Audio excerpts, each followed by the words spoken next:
This actually happened to my eldest son, who's in grade 8. He was in the schoolyard playing. A grade 1 girl walked up to him, slapped him across the head, and said, "You are not allowed to hit girls. You cannot hit me back." Mm-hmm. I'd like to... Well, at least she was being honest.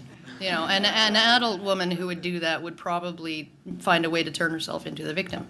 Women deserve a safe space on campus. Queer people deserve a safe space on campus. Trans people deserve a safe space on campus. Groups exist because of that, right? You mean enough? Why do men need a safe space on campus? Why do men need a safe space? Because the very idea of an event where men are talking about men's issues in a non-sanctioned manner, then you have what happened at the Warren Farrell protest. I don't know if you watched the footage of that, right? But if I were one of the men who was trying to attend an event talking about male suicide and all kinds of other stuff, and I had some woman who knows she can get away with it up in my face calling me every name in the book, screaming at me, I don't think I'd feel very safe, right? Okay? And frankly, men are the majority of victims of public sphere violence. I'm not saying that any of those statistics or male suicide, any of that stuff exists, because it does. Men are the victims of more workplace violence, workplace like suicides, low enrollment rates. That said, that's not systematic oppression in society. Really? I think that when a 6-year-old girl can hit another child and get away with it and never ever have to suffer retaliation because he's a boy, okay? I think that's systematic. How? How? Because if the system intervenes and punishes the boy for hitting back, right? It's systematic.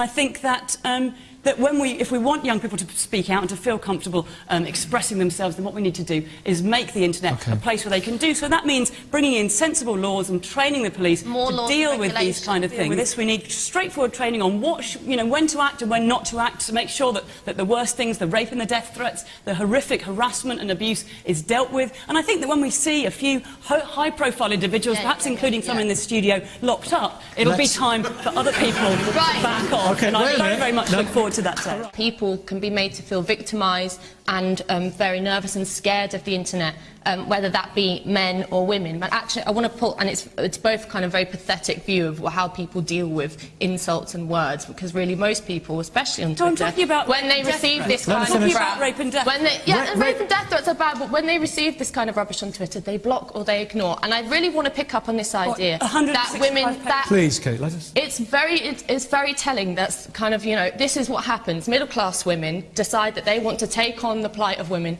and that women are victimised. Women can't handle the internet. It's absolutely ridiculous and disgusting and sexist and patronising to say that women can't handle the internet. The internet should never be a safe space. The internet women should be able to experience everything about public life. We fought for that throughout history, and here's somebody who wants to shut us away from it.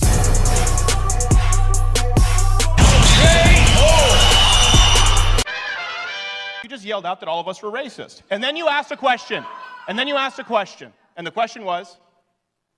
Why are there only white people on your campus? There you go. It sounded better when you were yelling it with a chorus of backdrops. Let me explain. Okay, can I answer your question? Do you want an answer? Would you like an answer?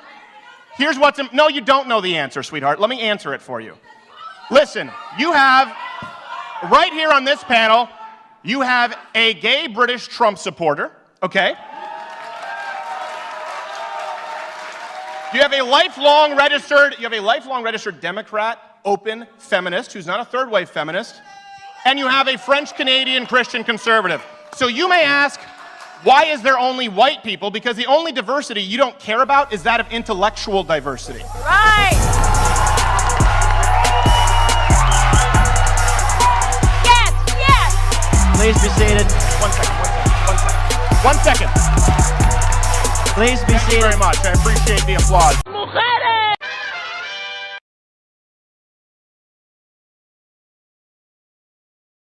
Here is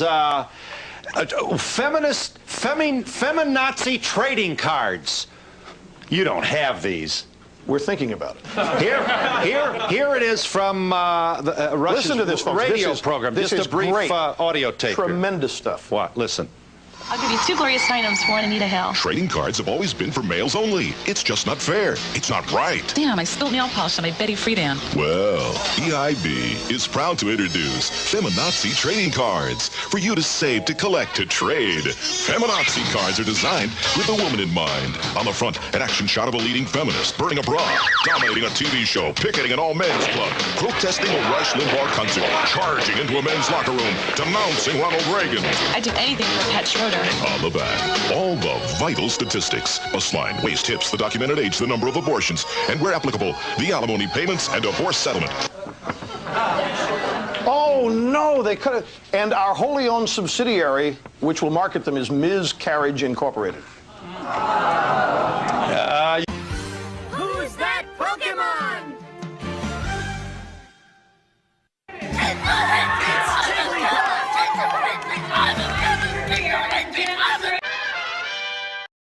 I do agree that there is stigma that I have to deal with because I am fat, but I'm actually really in celebration of my body. I find beauty in diversity.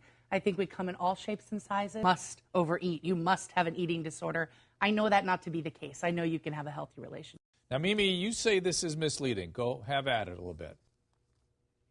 Well, I certainly think that we all want to feel good about ourselves. That's understandable. I don't think people should feel demeaned by their size. And I also couldn't agree more with the message of daily exercise. No matter what size you are, you'll certainly benefit from daily exercise. You can't be healthy without that. But then let's talk about where we disagree. Look, if you want to feel good about yourself, it's impossible to feel good about yourself when you're doing something that's self-destructive. Also, self-destructive behaviors that result in damage or debilitation or even disfigurement to the body, that's never going to be perceived as beautiful. Is that I think that the Hayes approach, the health at every size approach, has been documented to work. And it's been documented to work year after year. What do you mean work? What do you mean work? Because a health at every size is a lie. If you starve yourself into damage, that's unhealthy. Or if you eat yourself into damage, that's not healthy. You're making a lot of assumptions. That's just not. That's not true. You're making a lot of assumptions. That's like saying that. Weight let's being say you were a smoker.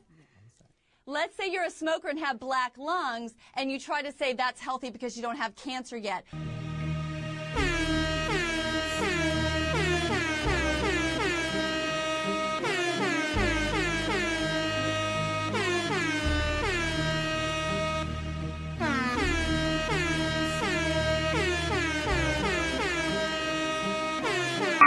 Tonight, we're not pointing fingers at these kids.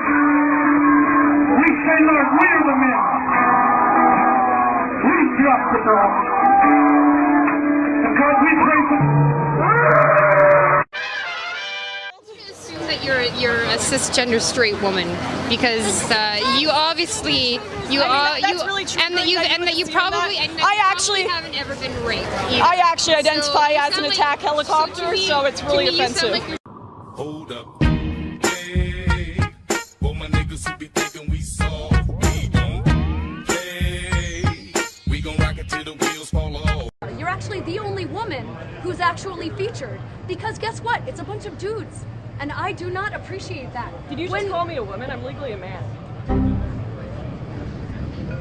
Are you? Yes.